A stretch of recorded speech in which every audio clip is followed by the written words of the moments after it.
Welcome to today's talk about the Enneagram. My name is Regina DeMeo. I'm a family law attorney in Maryland and DC. And with me today is Will Stavros. He's a criminal attorney in Maryland and also an Enneagram guru. Thanks so much for being here, Will. Thank you for having me. I'm a little uncomfortable with the word guru, but and my own flaws and issues that I deal with my Enneagram type, but I'm pretty good at the Enneagram. Yes, you So are. So extensive. it's my word. Yes. um, so if you could first start, I think a lot of people may not have heard of an Enneagram. So if you could explain what that is, that would be great. The Enneagram is a personality system. They believe it came from the ancient world, and there's 9 basic types based in 3 centers. There's a head center, a heart center, and a body center, and there's 3 centers in each of the types. And they each, and it gets complicated because each of the centers has a different agenda and the thing that they want. And then there's 3 coping mechanisms within those 3 centers of people trying, of personalities trying to get what they want. There's 9 basic types, and each of the types has a basic fear, which seems to drive the whole ego structure. So Go ahead. how does this differ from like a Myers-Briggs test or a DISC? Well, they strike me, and I'm not an expert in those, as more like trait focused than the Enneagram, which seems to be about core motivation, like a basic fear, which results in a basic desire, which generates an ego structure. I know that I'm an ENTJ, I believe, in Myers-Briggs, and when I was on this path to just try to figure out certain things about myself, I stumbled on Myers-Briggs first, and I learned my type, but it didn't move me to anything profound about myself. It was stuff that I kind of knew and understood. And I believe that there's certain Myers-Briggs people that could bring this to a deeper level. But then when I saw the Enneagram, I was immediately awestruck and dumbfounded and humbled and mildly horrified when I learned my type.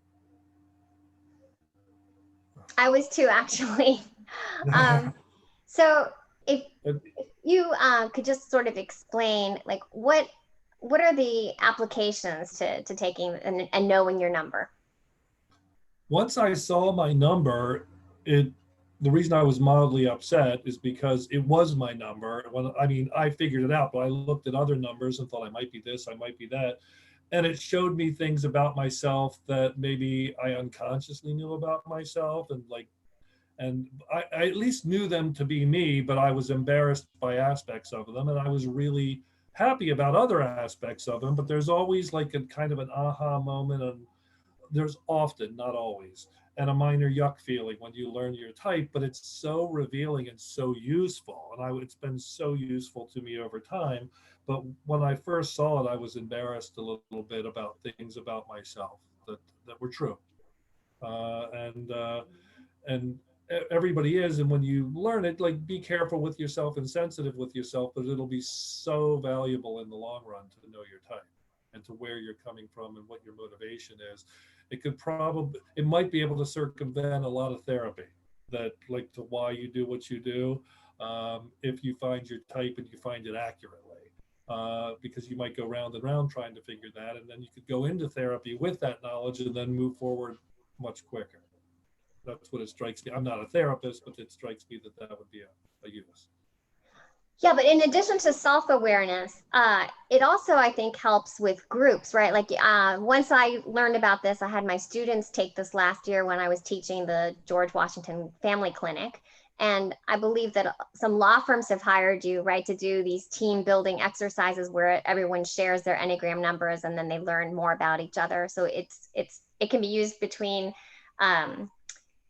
like in couples, I think, and it could also be used. It's used in couples therapy. Yeah. It's used in team building. I've used it in team building.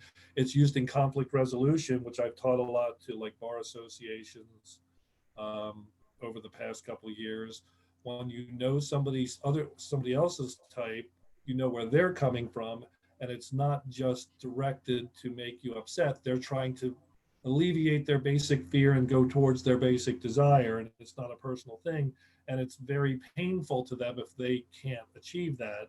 And self-awareness helps them understand where they're coming from, and it helps you understand where you and they are coming from, and then you can try to, like, what's behind things rather than just seeing the conflict. And it can be extremely useful in that. And it's extremely useful in teams, knowing who has what strengths and what weaknesses, and how that you can uh, apportion work or duties, and then also how, if somebody is unable to perform in a certain way, like why they might have done that, and like how to redirect them into a maybe something that they're more appropriate and suited towards. So do you find it helpful also when you're typing your clients or your adversaries? Yes, I type most of my clients that want to be typed, and so a Mm-hmm. lot of them do, and we use it as a litigation strategy and as part of how they understand themselves and come to a place of self-awareness. And I use that in court a lot of times to put forward their agenda and how they found them. I'm a criminal attorney in this situation, and what their path is to rehabilitation. Uh, and I definitely know what I feel are certain judges types, and what arguments might be more well received than others, based on what their basic fear and their basic desire is. And then Yes, if you could talk a little bit about the centers, you mentioned that they're like different centers. there's a head center, a heart center, and a body center. And three of the types are in each of the centers, because there's a 9. The head center is about anxiety in the future and security and guidance. And the heart center is about attention and validation, and they look to the past to reconstruct self-images, and how they present themselves to the world. And they basically want other people to understand, to validate them in some way. And the body center is about anger and resisting the presence, kind of like "don't mess with me." And each of the three types, it gets very complicated, and it's extremely nuanced as to how each of the types deals with those centers. And we all have all of the centers in us, because we all have a head, a body, and a feeling center, or a heart.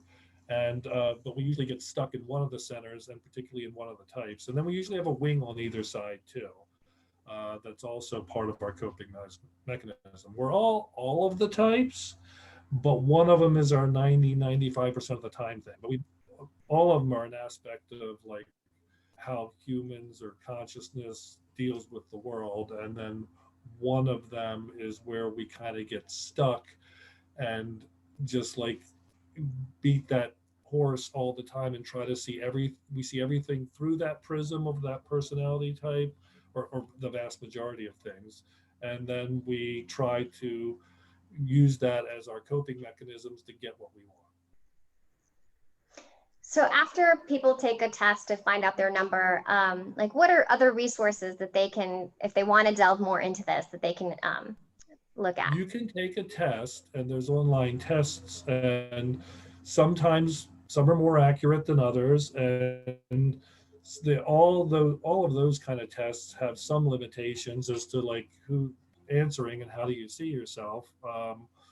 And I think the best way to do it is, if it's more expensive, is to have somebody who's a really good typer work with you in a session, and I do that.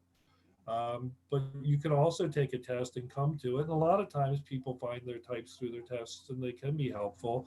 It's always about, like, I'm reading like Qigong Tai Chi books, but when I go in front of a personal teacher and do it one-on-one, like, they can point out a lot more detail and nuance. And a lot of people get their types wrong initially, because they see themselves as, like, a habituated self-image.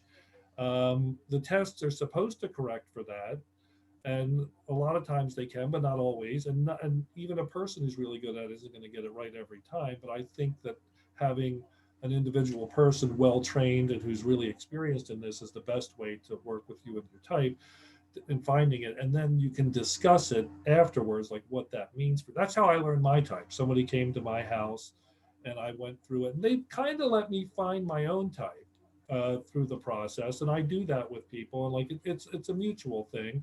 And then once I found it, I was like, oh my God. She goes, now I know where you, because she was the same type I am. I'm a type 6, and there's a lot of worry involved and anxiety. I'm in the head center, and it was a real aha moment. And then I started seeing what other friends of mine were type, what their types were, and it was extremely revealing. And then if you started on your own, then you kind of learn the types of the people that are in your life, and then the other ones you don't see, and then you make mistakes and think that some of those people are the types that you already know, because it's a lot to learn them all. It like requires classes, which you can take. There are a number of places. I took my classes at the Enneagram Institute. I went through I took all their classes in the teacher training program, and it was excellent. Um, Very grateful for that education. And now I'm teaching uh, my own. My company is called Aletheia Consulting. Aletheia is the Greek word for truth. Truth is unconcealment. A being the prefix for negation, and Lethe being the river that you would swim in Greek and Roman mythology to uh, forget your past life if you were going to reincarnate in the mythology.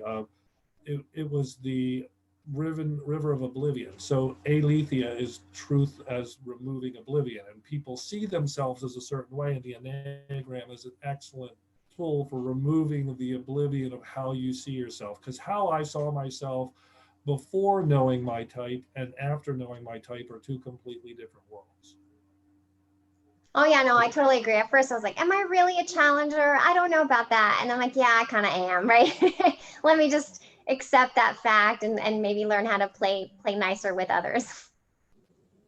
And some people like will see their type, think it's their type, then not like certain things about it, and then be like want to deny their type and move Right. to another type that they find is more agreeable with their self-image. Like people do all kinds of things to try to make themselves feel okay. Um, and overall, this has been extremely useful in me understanding who I am and who other people are around me. And my life before this and after this are completely different.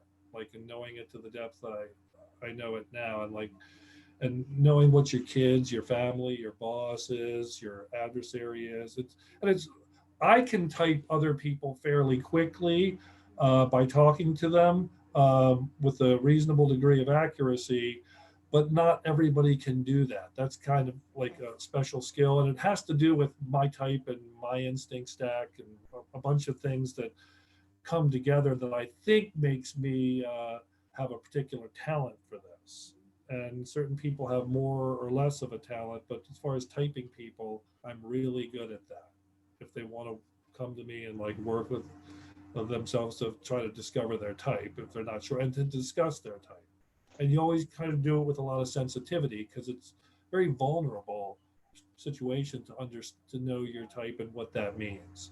And you gotta and you work with people in that and like and ease them into what that means for them and what they can do with that information.